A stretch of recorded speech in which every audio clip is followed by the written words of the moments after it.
जय हिंद। पिछले वीडियो में हम लोग कार्बोहाइड्रेट के बारे में विस्तार से समझने का प्रयास किए थे।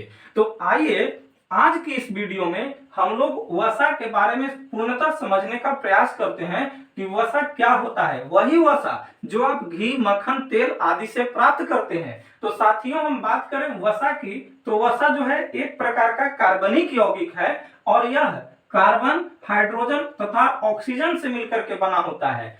इसमें सबसे कम मात्रा में ऑक्सीजन जबकि सबसे अत्यधिक मात्रा में हाइड्रोजन होता है। तो साथियों, बात करें कि जिस भोजन में ऑक्सीजन सबसे कम होता है वह भोजन पाचन के दृष्टिकोण से उतना ही जटिल होता है और इसी कारण से मानव जो है कोई भी तेलीय पदार्थ को खा करके, अर्थात मक्खन, घी या कोई भी तैलीय पदार्थ को खा करके पाचन करने में सक्षम नहीं हो पाता है, अर्थात पचा सही से नहीं पाता है। यदि हम बात करें तो इसमें हाइड्रोजन जो है सबसे ज्यादा मात्रा में होता है। चूंकि हाइड्रोजन का कैलोरिक मान बहुत ही ज्यादा होता है और इसमें हाइड्रोजन सबसे अधिक मात्रा में है, इस कारण से वसा ऊर्जा का प्राथमिक स्रोत है। यदि हम बात करें कि 1 ग्राम वसा से कितना हमें ऊर्जा मिलता है, तो 1 ग्राम वसा से 9.2 किलो कैलोरी ऊर्जा मिलता है। साथियों, यदि हम बात करें कि 1 ग्राम कार्बोहाइड्रेट से कितना मिलता है, तो 1 ग्राम कार्बोहाइड्रेट से 4.2 किलो कैलोरी ऊर्जा मिलता है। ठीक है, चलिए, तो इस आधार पर हम देख रहे हैं कि ज्यादा ऊर्जा किससे मिल रहा है? ज्यादा ऊर्जा हमें वसा से मिल रहा है, लेकिन ये जो है वसा का पाचन करने में मानव सक्षम नहीं है। इस कारण से मानव ज्यादा ऊर्जा किससे प्राप्त करता है? तो मानव ज्यादा ऊर्जा की प्राप्ति कार्बोहाइड्रेट से करता है, जबकि वसा जो है ऊर्जा का प्राथमिक स्रोत है। तो अगर मानव में पूछा जाए कि ऊर्जा का प्राथमिक स्रोत क्या है, तो मानव में ऊर्जा का प्राथमिक स्रोत कार्बोहाइड्रेट है। जबकि अगर सिर्फ पूछा जाए कि ऊर्जा का प्राथमिक स्रोत क्या है, तो ऊर्जा का जो प्राथमिक स्रोत है वह क्या है? वसा है।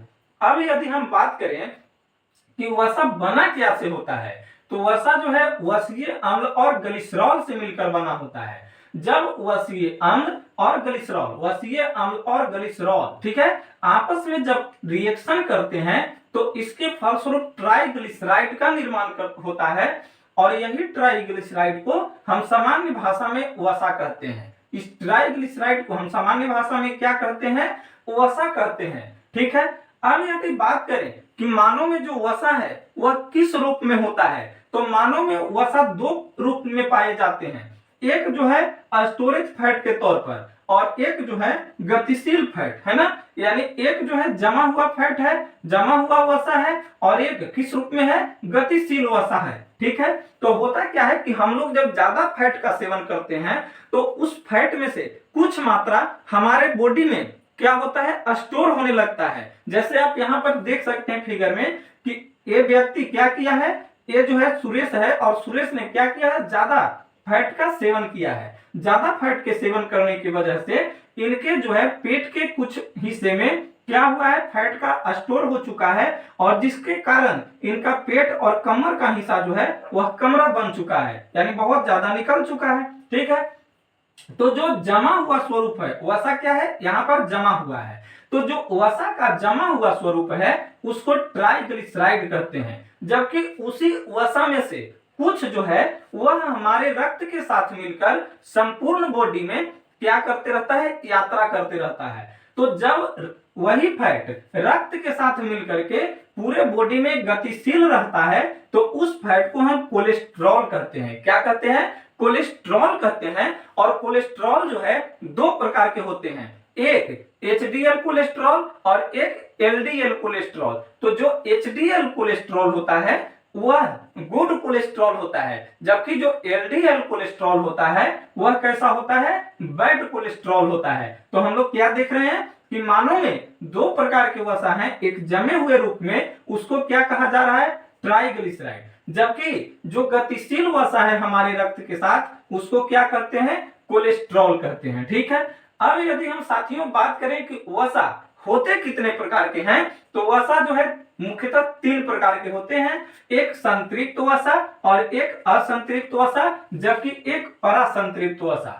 यदि हम बात करें संतृप्त वसा और असंतृप्त वसा की, तो ये दोनों हमें प्राकृतिक स्रोतों से मिलते हैं। संतृप्त वसा और असंतृप्त वसा दोनों हमें किससे प्राप्त होते हैं? प्राकृतिक स्रोत से प्राप्त होते हैं, जबकि जो परासंतृप्त वसा है यह हमें कृत्रिम रूप से प्राप्त होते हैं, अर्थात इसके अंतर्गत जो है डालडा आता है। क्या आता है? डालडा। तो जो डालडा है उसे हम कहां बनाते हैं? उसे हम फैक्ट्री में यानी कंपनी में, प्रयोगशाला में उसे हम क्या करते हैं? बनाने का कार्य करते हैं। तो जो परासंतृप्त वसा है यह क्या है? एक प्रकार का कृत्रिम वसा है, यानी कृत्रिम रूप से मानव निर्मित वसा है, मानव के द्वारा बनाया गया वसा है। जबकि जो संतृप्त और असंतृप्त वसा है यह हमें प्राकृतिक स्रोतों से प्राप्त होता है। तो आज की इस वीडियो में इतना ही, और अगले वीडियो में हम लोग संतृप्त, असंतृप्त और परासंतृप्त वसा के बारे में विस्तार से समझने का प्रयास करेंगे। ठीक है साथियों, तो मिलते हैं हम अगली वीडियो के साथ। और यदि ये वीडियो आपको, ये लेक्चर आपको पसंद आई हो तो आप इस वीडियो को लाइक करें, शेयर करें और साथ ही साथ सब्सक्राइब करें। Thank you.